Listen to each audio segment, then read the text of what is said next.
وإحنا اليوم جندين أكثر مما مضى لمحاربة هذا الفساد وما تبقى من الفساد وما تبقى من المفسدين وما زالوا باقيين. ونجعل من هذا العهد إن شاء الله عهد دولة الحق والقانون التي لا تعلو فيها مصلحة فوق مصلحة المواطن.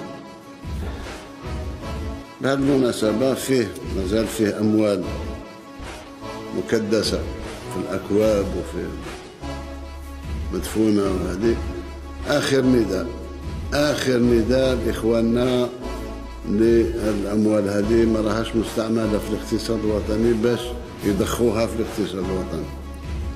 أعطينا 1000 ضمان باش الأموال هذه ما تجيش تفسد الاقتصاد وتخلق التضخم باش تشارك في التنمية الوطنية.